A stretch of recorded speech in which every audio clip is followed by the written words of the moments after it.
भस्म भी अगर हमारे भगवान भोलेनाथ को लगा दिया जाए, साधारण सा भस्म भी अगर शिव को चढ़ा दिया जाए, तो रोग ना जाने कि व्यक्ति के जीवन के कितने रोग, कितनी तकलीफ, कितने कष्ट जीवन के समाप्त हो जाते हैं मात्र भस्म का लेपन शंकर को कर देने पर।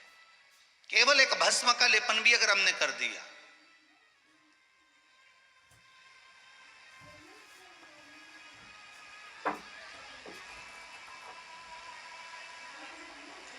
प्रथम वैष्णव अगर कोई है तो वो शिव है, प्रथम वैष्णव। एक आप लोगों ने भागवत में सुना होगा कि भगवान कृष्ण का प्रागट्य हुआ तो सबसे पहले अगर कोई दर्शन करने के लिए अगर कोई गए तो मेरे भोलेनाथ जी गए, और अगर राम जी का प्रागट्य हुआ तो सबसे पहले दर्शन के लिए गए तो मेरे शंकर भगवान गए। अगर कहीं जीव भटक रहा होता है और कोई भगवान को पुकारे, मेरे शिव क्या दे सकते हैं, मेरे शंकर क्या प्रदान कर सकते हैं, मेरे भोलेनाथ आपको क्या प्रदान कर सकते हैं। अगर कोई पूछे कि हम शिव की आराधना कर रहे हैं, हम शंकर की भक्ति कर रहे हैं, हम शंकर का स्मरण कर रहे हैं, शंकर हमें क्या देंगे, शिव हमें क्या प्रदान करेंगे, तो आप कह सकते हो कि शंकर हमें राम और कृष्ण की भक्ति प्रदान करते हैं, शंकर हमें राम और कृष्ण के चरणों में ले जाकर छोड़ देते हैं, शंकर हमें भगवान के चरणारविंद का सुख प्रदान कर देते हैं। शिव एक कार्य बड़ा प्रबल करते हैं कि आपको भगवान की भक्ति तक ले जाकर छोड़ देना, आपको राम और कृष्ण तक ले जाकर छोड़ देना।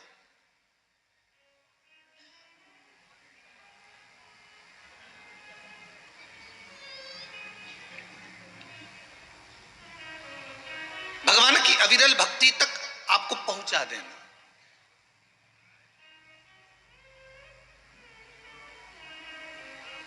पांच प्रश्न हैं शिव महापुराण के अंतर्गत, विष्णु पुराण के अंतर्गत 5 प्रश्न, और वो प्रश्न है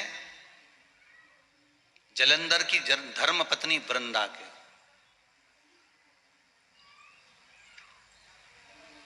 ये जो कथा चल रही है खरगोन नगर में, मेरा निवेदन है जितने भी श्रोता भाई बहन टीवी के माध्यम से कथा सुन रहे हैं, बड़े ध्यान लगाकर सुनना।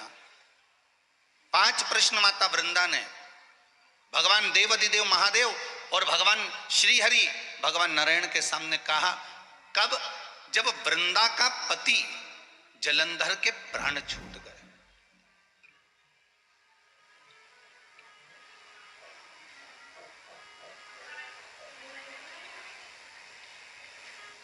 जब वृंदा के पति जलंधर के प्राण छूट जाते हैं,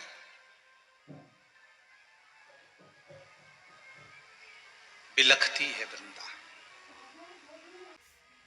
और आप सभी को शिव महापुराण की कथा में पहले भी कहा है महाराज कि जलंधर कोई दूसरा रूप नहीं है। जलंधर भगवान शंकर को एक बार जब क्रोध आया, और वो क्रोध मेरे बाबा भोलेनाथ जी को आया, तो ब्रह्मा जी ने देखा कि शिव जी के इस क्रोध को कहाँ ले जाकर रखना है, इस क्रोध को कहाँ ले जाकर छोड़ना है। तो भगवान ब्रह्मा जी ने उस क्रोध का एक घोड़ा बना दिया, और उस घोड़े को ले जाकर समुद्र में डाल दिया। समुद्र में उस घोड़े को जब डाला गया तो उस क्रोध का ही एक पुत्र पैदा हुआ जिसका नाम जलंधर था।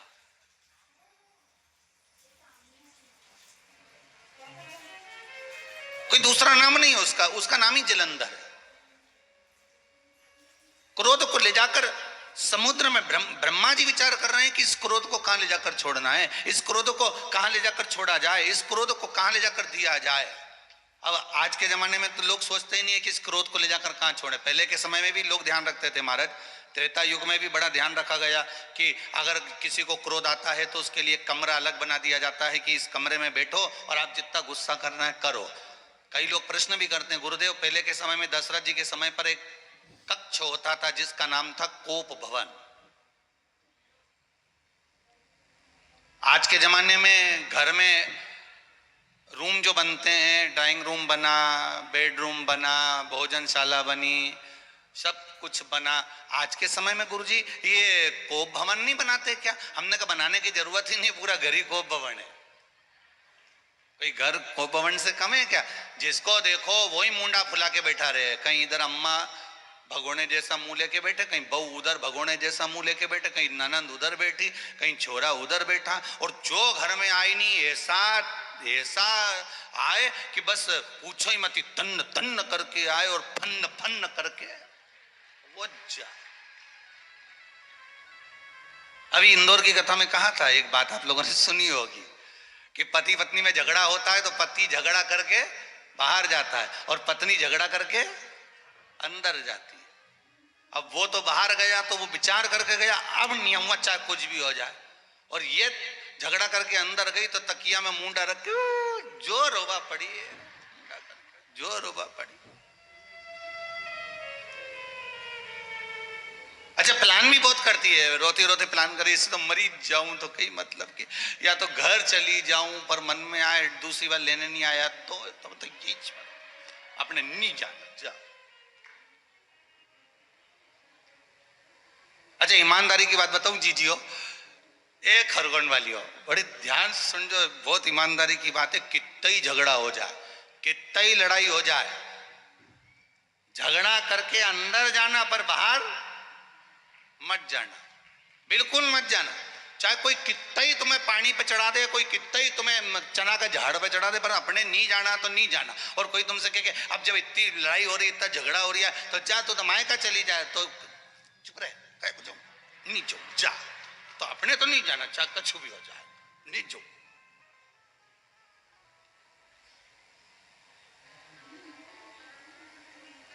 अब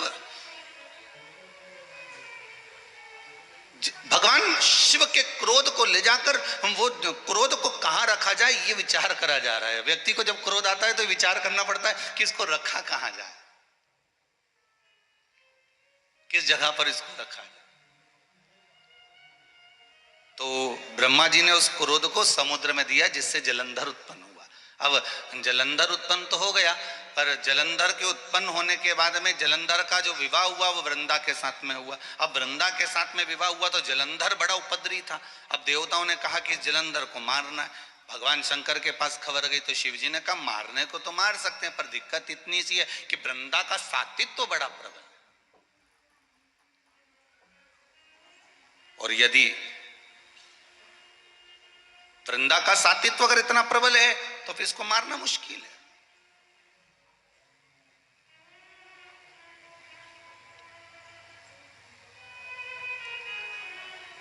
वृंदा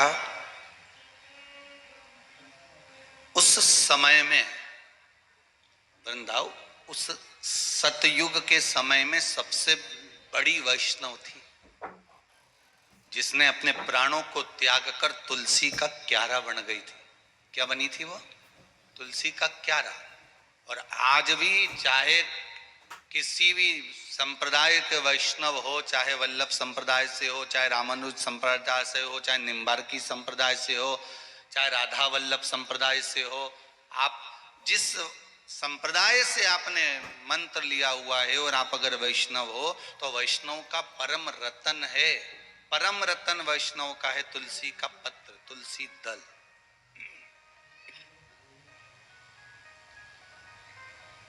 परम रतन है।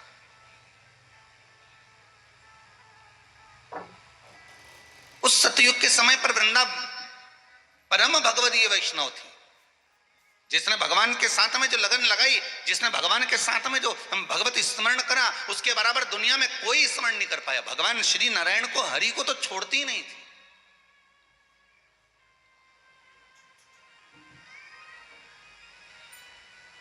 एक क्षण के लिए भगवान को नहीं छोड़ती, एक क्षण के।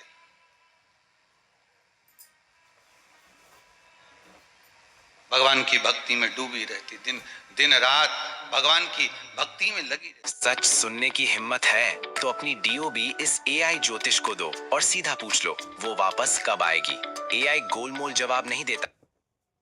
भगवान की भक्ति में डूबी रहती, दिन दिन रात भगवान की भक्ति में लगी रहती। और वो भक्ति भी कोई साधारण नहीं थी वृंदा की। महाराज कहते हैं शिव महापुराण के अंतर्गत जलंधर और वृंदा का जो चरित्र कहा गया, उस चरित्र में वर्णन करा गया कि वृंदा कई कई वर्ष तक, कई साल तक तो अन्न ग्रहण नहीं करती थी, केवल भगवान नारायण का स्नान का जल अपनी अंजलि में लेती थी और अंजलि में जितना भाग आता था उसी भाग को ग्रहण कर अपना जीवन जी लेती थी। इतना वैष्णव धर्म मां उस वृंदा ने निभाया। अब जरा विचार करिएगा, बहुत बहुत अच्छी जगह पर कथा पहुंच रही है, उसका स्मरण करिएगा।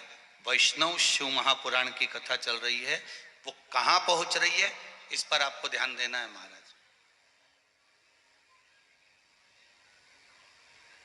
कई वर्ष तक जो केवल जल भगवान नारायण के चरणारविंद का जल, उनके स्नान का जल पीकर अपना यापन कर रही हो, कई वर्ष तक भगवान विष्णु की अविरल भक्ति में डूबी हुई हो, तो विचार करना कि वो परम भगवतीय वैष्णव कितनी होगी। और इतनी भगवान की भक्ति में डूबने वाली, इतनी भगवान का रसास्वादन करने वाली, इतनी भगवान के चरणारविंद के सेवा में लीन रहने वाली, और जब उस वृंदा के पति को मारा गया और वृंदा का पति जब मर गया तब वृंदा की आंख में जल भर गया, और जल भरकर 5 प्रश्न वृंदा ने भगवान शंकर और भगवान विष्णु से करे।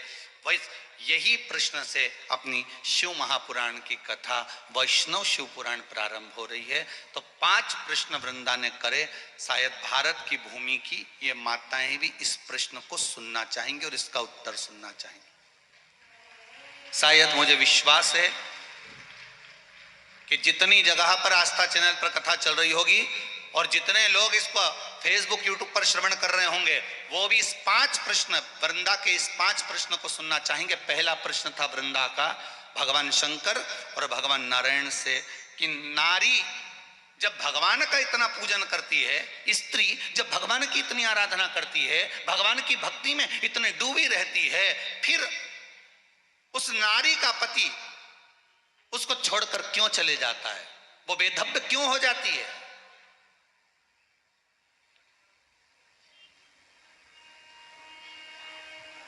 अभी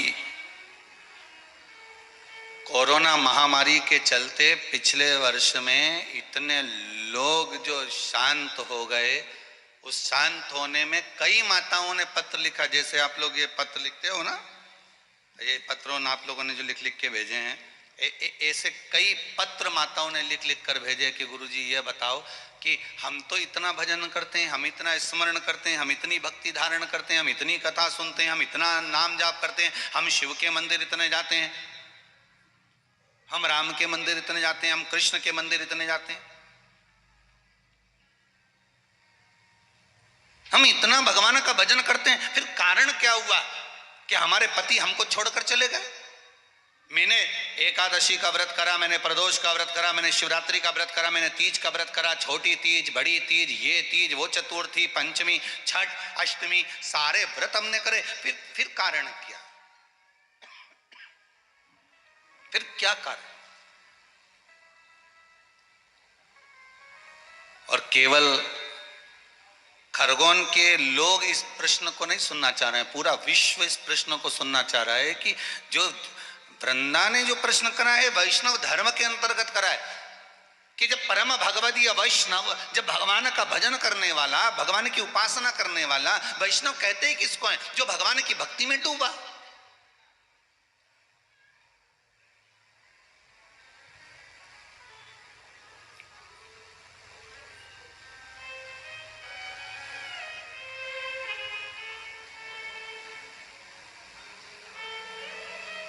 वैष्णव और स्मार्त में अंतर है।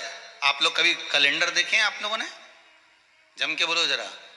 कैलेंडर आपके घर में होगा तो उसमें 2 एकादशी पड़ती है। बोलो सही है कि गलत है? एक में लिखा रहता है वैष्णव की एकादशी और दूसरी में लिखा रहता है स्मार्त। जम के बोलो जरा, स्मार्त एकादशी। अब लोगों उनको चक्कर में पड़ जाते हैं कि हम ये करें कि ये करें, पर शिव महापुराण की कथा कहती है कि तुम्हारी मर्जी पड़े जो करो, तुम तो बड़े पर करो जरूर। हम तो यहां तक कहते हैं वल्लभ कुल की एकादशी करो, भले बकरी जैसे चरो पर करो, पर अपने को छोड़ना नहीं है। एकादशी भले तुम वैष्णव धर्म की कर लो चाहे स्मार्ती की कर लो, पर करो।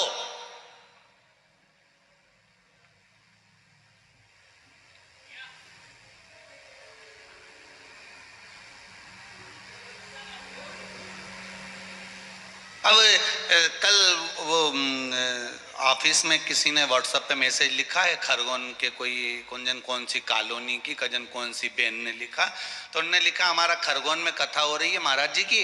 अब महाराज जी से हमें ये पूछना है कि हम आस्था चैनल पे टीवी पे सुने कि पंडाल में जाके सुने। अब बताओ इनको। तो वो समीर जी बोले कि वो गुरु जी वो आया है, इसका उत्तर क्या लिख के देना है। तो हमने कहा लिख के एक बात उनको कह दो कि एक घर में पिज्जा बुलवा लो और एक टीवी पे पिज्जा देख लो, ठीक है। समझ में आ रहा है ना, थोड़ा थोड़ा आ गया कि नहीं आ गया। तो बस दोनों में क्या अंतर होगा। अगर नजदीक में कथा हो रही है और आपके, हम तो यहां तक कहेंगे महेश्वर, बड़वानी, मंडलेश्वर और जो आसपास के गांव में जितने भी गांव के लोग आसपास में निवास कर रहे हैं, हम तो उनसे भी कहेंगे देखो कुछ भी हो, शादी के अगर पत्रिका आई है, पत्रिका से मतलब है अगर सूचे कि कथा हो रही है तो एक बार जाके स्टेज पे मतलब दूल्हे को लिफाफा जरूर दे के आओ, उन्हें फोटो खिंचवा के आओ। तो दूल्हे को लिफाफा दे के फोटो इसलिए खिंचवा, साहब की तुम्हारे यहाँ से पत्रिका आई थी ना तो हम आए थे, हो हमारा फोटो देख लीजिए। तो भगवान के भी मालूम पड़ जाएगा कि के खरगोन में कथा हुई और इन्हें फोटो खिंचवाया और भगवान भी देख, लीला भाई के है फोटो में है, के भैरू सिंह के है, ये भी तो इसको दिखना चाहिए कम से कम। हो शंभु शरणे पड़ी मांगू घड़ी रे घड़ी दुख दया करी ने दर्शन शंभु मांगू घड़ी रे दुख का दया करी ने दर्शन। भगवान शिव से निवेदन, आप सबसे भी निवेदन, भाव से सुनो। और कथा सुनने बैठो तो ऐसे मत बैठना किसी ने मार ठोक के बिठाया चुपचाप बैठी रह जाए, ऐसे नहीं बैठना। अपन तो घर से चलो नहीं जा तो जोरदार, मैं तो चली वृंदावन राणा मेरे तो भाग जगे और महलों में तेरे आग लगे। हमें कोई मतलब नहीं, हमें तो कथा सुनना है। 7 दिन घर वालों से कह दीजो मैं 7 दिन कथा में जाऊंगी और कथा सुनूंगी, और जितने टीवी पे सुन रहा है वो भी बोल देना अपने अपने परिवार वालों को, हमारी कथा सुन लीजिए 1 बजे से 4 बजे तक आ रही है और मेरे को मत परेशान करना, मैं कथा सुन लूं। पहला प्रश्न है वृंदा का, जो संपूर्ण विश्ववासियों को सुनना है, उसका उत्तर कि महाराज जब हम इतना पूजन करते हैं, इतने व्रत करते हैं, जितना तो पुरुष व्रत नहीं करता, जितना पति व्रत नहीं करता, उतना नारी तो करती है ना। चतुर्थी का व्रत करती, तीज का व्रत करती, छठ का व्रत करती, सोमवार करे, मंगलवार करे, 16 सोमवार करे, संतोषी माता का व्रत करे, कहीं लक्ष्मी जी का व्रत करे, कहीं तीज का व्रत करे, कहीं कोई सा व्रत करे, कहीं किसी का उद्यापन करे, कहीं एकादशी का व्रत करे, कहीं प्रदोष करे, कहीं संक्रांति करे, कहीं 16 सोमवार, सारे व्रत माताएं करती है। तो वृंदा का पहला प्रश्न है, जब नारी इतने प्रेम से भगवान को रिझाती है, मंदिर जा जाकर पूजन करती है, रात रात भर बैठकर जागरण करती है, ढोलक बजाकर मंजीरा बजाकर कीर्तन करती है, एकादशी का भजन करती है, फिर नारी के भाग्य में ही ये क्यों लिखा होता है कि नारी के सामने कई बार कई नारियों का पति चले जाता है, उसको बेधव्यता का जीवन जीना पड़ता है। जैसे जलंधर की जाने के बाद वृंदा अकेली पड़ गई, तब वृंदा ने शंकर और भगवान नारायण से यह प्रश्न किया। वैष्णव का, एक परम भगवदीय वैष्णव का उस परमात्मा से प्रश्न है।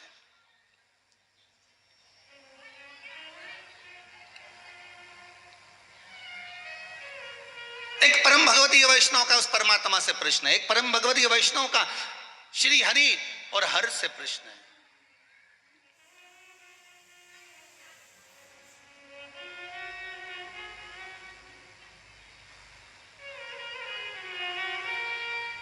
एक भगवान का भक्त भगवान से प्रश्न कर रहा है कि आप उत्तर दो। क्यों? इसलिए। क्या कारण है कि नारी को ये दुख झेलना पड़ता है वेदव्यता का? वो कितनी उपासना करती है, केवल इसलिए करती है कि महाराज, वो उपासना इसलिए करती है कि प्रभु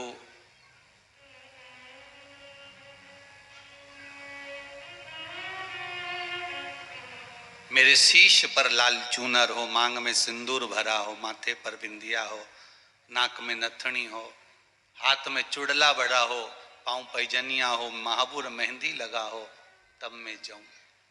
प्रत्येक मां भगवान से प्रार्थना करती ही यही है।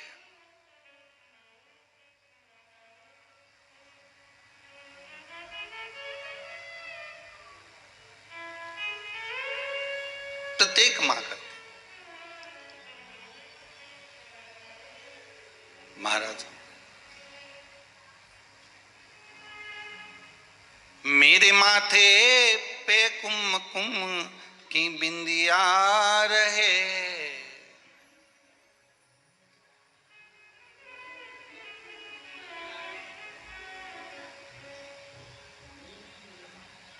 हे मां, हे जगत जननी,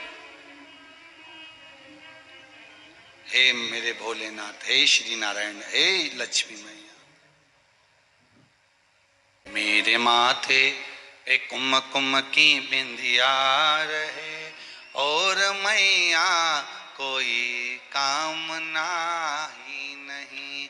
मेरे माथे पे कुमकुम की बिंदिया रहे और मैया कोई कामना।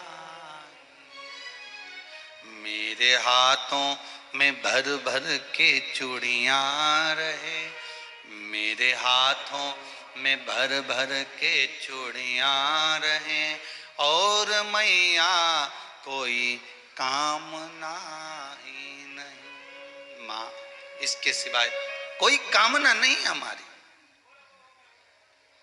कोई कामना। फिर क्यों ऐसा हुआ? तब भगवान नारायण कुछ नहीं बोले। क्यों नहीं बोले? क्योंकि वृंदा के सातित्व को नारायण ने डिगाया था।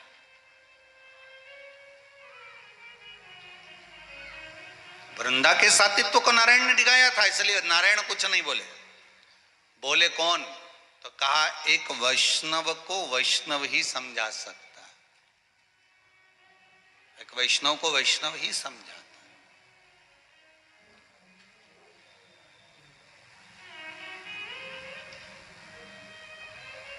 एक घर में दादाजी मर गए।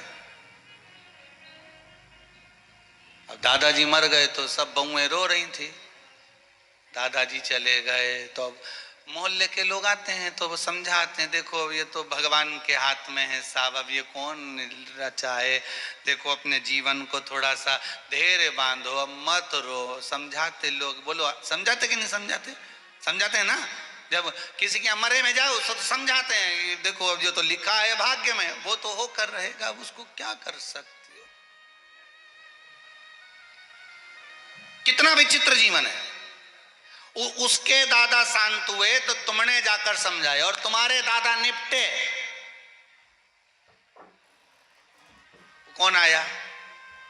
जिसको तुमने समझाया था वही पलट के। अब क्या कर सकते हैं? जीवन बड़ा छोटा सा है। ये पक्का है कि जिसने बैटिंग करी है वो बॉलिंग भी करेगा और जिसने बॉलिंग करी है वो बैटिंग भी करेगा, ये पक्का।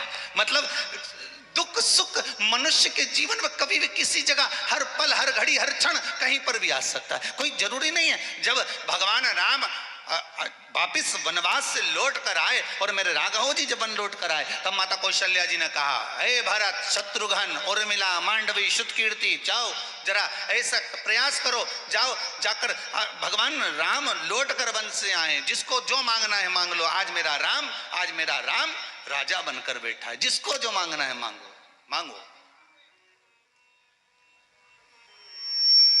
मांग लीजिए। अब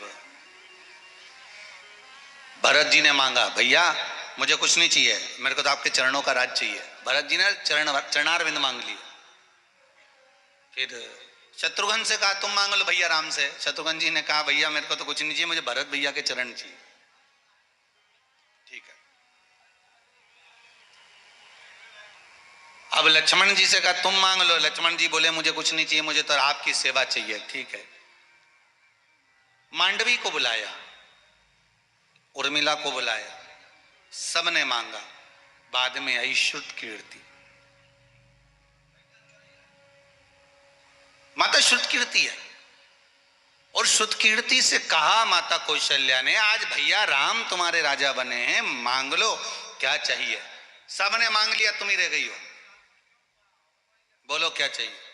श्रुत कीर्ति ने हाथ जोड़कर पहले राम जी से कहा, प्रभु राम से हाथ जोड़कर कहती है श्रुत कीर्ति, जो मांगूंगी दे दोगे, जो मांगूंगी वो दे दोगे आप। इतने में कौशल्या जी खड़े होकर बोली, पहले तो श्रुत कीर्ति आप जरा वाणी के लिहाज से बात करो, सामने जो सिंहासन पर बैठा है वो राजा राम है, जो सिंहासन पर बैठा है वो राजा राम है, जो सिंहासन पर बैठा है तुम्हारी बहन का पति है, जो सिंहासन पर बैठा है वो तुम्हारा जेठ है, जो सिंहासन पर बैठा है वो तुम्हारा बड़ा घर का बड़ा है। वो जरा किस तरह से बात करना है तुम्हें समझना होगा। क्या चाहिए बोलो। श्रुत कीर्ति कहती है माता कौशल्या जी से, माँ अब मुझे केवल भैया राम से मांगना है, अब सब चुप हो जाओ, मैं जो इनसे मांगूंगी उन्हें देना पड़ेगा। कि कई को घबराहट होने लगी कि एक बार मैंने राम को वन भेज दिया था, दूसरी बार मुझे लगता है अब की बार श्रुत कीर्ति भेज देगी। जो मांगूंगी दोगे, जो मैं मांगूंगी वो देना पड़ेगा, दोगे। सीता जी खड़े होकर बोली, श्रुत कीर्ति मांग तो भैया राम से मांग रही है ना, अगर वापिस तुझे अयोध्या का राज्य भी चाहिए तो हम दे देंगे, ये अवधपुरी का अगर राजा भी तुझे बनना है तो हम प्रदान कर देंगे, मांग तुझे क्या चाहिए। श्रुत कीर्ति ने उसी समय पर, माता श्रुत कीर्ति बोली उसी समय, पहले भैया राम मुझे वचन दे कि मैं जो मांगूंगी वो देंगे। राम जी ने कहा श्रुत कीर्ति मांग लो, तुम जो मांगोगी दूंगा, मांगो क्या चाहिए। श्रुत कीर्ति ने कहा भैया जो आपने वन में कपड़े पहने थे ना, जो वन में आपने वल्कल वस्त्र धारण करे थे, वो वस्त्र मुझे चाहिए। तो राम जी ने पूछा श्रुत कीर्ति तुम इन वस्त्र का क्या करोगी, जो मैंने वन में पहने थे उन कपड़ों का करोगी क्या। श्रुत कीर्ति कहती हैं भैया जो कल राजा बनने वाला था, एक रात में सत्ता पलट गई और वो वन वन डोलता फिरा, तो जीवन का क्या भरोसा है कब किसको कौन से कपड़े पहनने पड़ जाएं, इसलिए वो कपड़े में संभाल कर रखना चाहिए। वो वस्त्र मुझे दे दीजिए, वो वस्त्र मेरे पास होना चाहिए। जीवन का क्या ठिकाना।